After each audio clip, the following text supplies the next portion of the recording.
Good morning everyone, and welcome to a new video. I was just making a few tails for the lures that are coming on the shop, and I thought, well, I might as well get the video out and film and explain why I'm doing this type of tails and how I make them. If you're into lure making, or if one day you need to change a tail on a lure, you can as well customize an old lure and do this kind of tails. It's fairly easy too on some types of lures. So bear in mind I'm outside today, so it could be some cars passing by or the neighbour drilling his walls. But hey, everybody's got to work. Now, as you can see, it's beautiful barbecue weather, and yeah, just out in the garden today making some tails. So on all the lures that I make, I really enjoy making those big long fibre tails. They have so much movement. They are super durable because, yeah, they just are. They're like sealed in epoxy. They're not going to come off. And yeah, it's not like bucktail. I make them all out of faux bucktail, so you can either way get the original fish skull one. I think they were the first one to release that a few years ago. Or you can go on the Chinese website and get basically a carbon copy for the price that you know. Unless maybe if you live in places with tariffs, it might be more expensive to you. But to us here, we still have them at a very decent price. And in all fairness, it's really good stuff. I've been using it. The tapering on it, this is a white one. I don't know if you see it because it's really white. But the taper, I find it maybe if there's a difference with the faux bucktail from Flyman. Maybe this one is a little bit straighter and finer. So, but for the type of work, because I never really enjoyed using those for fly tying, I never get the feel for it. I rather real bucktail when I'm fly tying, and it loses all the property of making flies less buoyant. With natural bucktail, faux bucktail doesn't give you that. You just get a bit of the movement. But for the lure, it's absolutely 100% perfect. Now, I could have went just putting on lures rubber tails that are in there. You can change them if they get bitten off. But the reason why that would have been the easier solution for me, because I can just buy those and stick them on. But the reason why I'm making the tails with faux bucktail, it's just all a question of movement. I believe these really slow sinking neutral buoyancy nearly glides. The beauty of them is that on the paws they stay very natural. They don't sink like most lures. They are all calibrated and weighted properly, so they have a nice fall. But the fibre will give you that extra little bit of life that a fly has when you're on the paws on the fly. I believe that's why the fly for pike is so good and it works so well, is that with slow movement or on the paws, you always have a tinsel or a bit of hair moving. It's all more natural than a big lure that just either way sinks straight to the bottom like a soft lure, or a lure that just stops having any kind of life when it's stopped in front of a pike. So this is why I just love fibre tail. I ran a poll a while back on Instagram, I think, and yeah, there was like 9 to 1 people were in favor for the fibre tails. So I'm making a new batch of lures at the moment. They're coming out fairly soon because this is the last part that I need to do. It's to build the tails. So like I said, I thought, well, I might as well grab the camera and show you how I do it. So as you can see, I always do a little bit of a cardboard cutout for my tails. So it just helps to keep everything together, because those fibers can be flying all over the place. Good thing is that it's cheap, and then you can keep it and redo them and change the shape as you want. So it's just a piece of cardboard bent, Very simple, and give you a little box to stick your fibres in. So to start off, all you need to do is get the proper quantity of fibre that you need.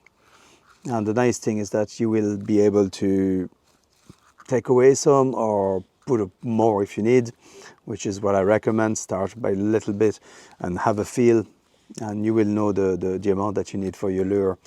After a while, you're kind of spot on after with the amount that you need. But I usually like to grab a bunch like this and to separate it because it's kind of welded, which heat welded.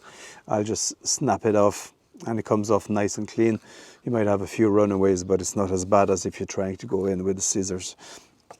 So after I place all the fibres into the little cradle like this, spread them out, and then I get some packaging tape. Really like that tape. It's a bit like masking tape. Really run the masking tape hard on top of the fibres like this, so it really keeps all the fibres in the shape that you want. Now after, all you need to do is mix a little bit of epoxy. Now for the epoxy, I tried cheap epoxy at the beginning, and they all vary so much on drying time and viscosity, and I didn't like that. So I went back, just, you don't have to use too much, but this one is top notch in my view. Lasts a very long time, there's no yellowing, super strong. So it's well worth the extra few quid for that, euros, dollars, whatever. So we're gonna get a little bit out, mix that up. You don't need that much, like 2 pea size is plenty for one tail.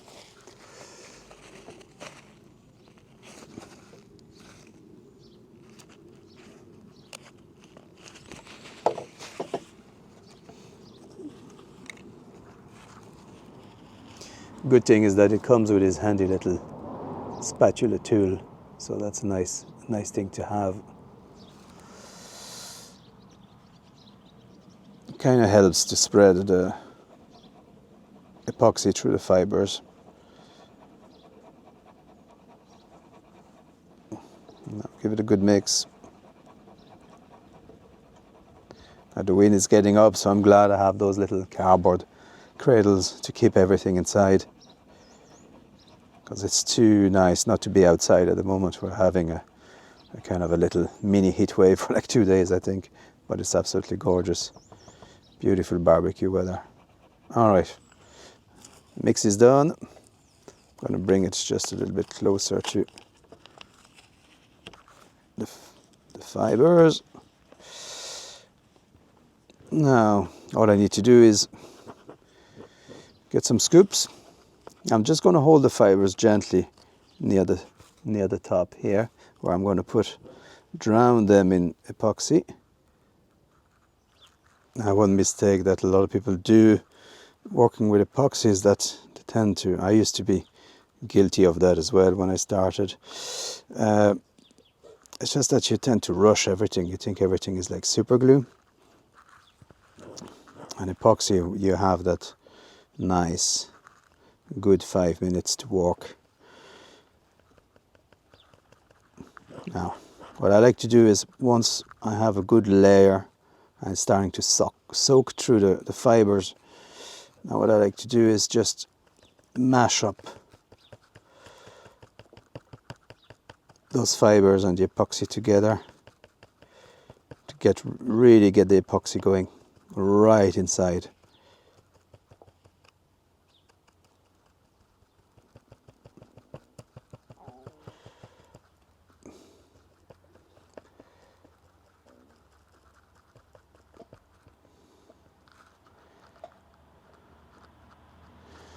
I try to have a nice neat end between the epoxy and the fibers, try not to have too much epoxy going up.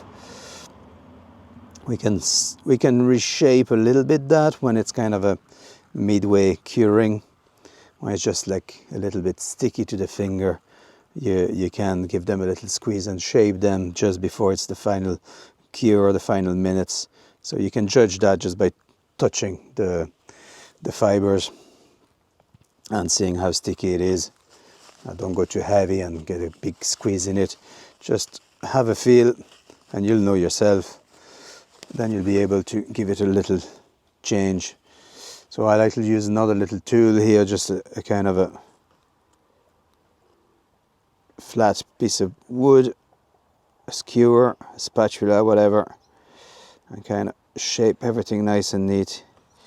It's nice and warm today, it's lovely, and I can feel that epoxy already drying very quickly.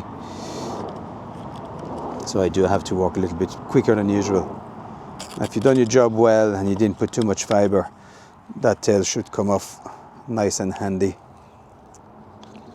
Now if you have fibres coming off like this, it's not the end of the world, no panic. Like I said, it's epoxy, so we can come back in a few minutes and push this back inside. I'm just going to let it hang here to dry. As you can see, I already have a few drying here for different size of bait. You see how narrow they are changing. But just when they're finishing drying,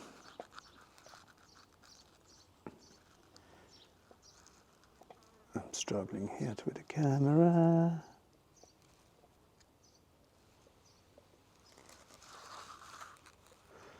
So yeah, so just when they're finishing drying, as you can see, they're like a little bit sticky. This one is not ready yet. I'll give it another minute or so. This one here is okay, so they're still a little bit sticky, but pliable. It hasn't set to be completely hard. So at that stage, you can give it a little bit of squeeze and a little bit of shape. Final shape, flatten it. That was the first one I did. So this one is still, there's a little bit of stickiness, but it is nearly set hard. So we're going to finish letting them dry. I have 2 more to do, and then I have to put them in the bait and epoxy them inside the bait.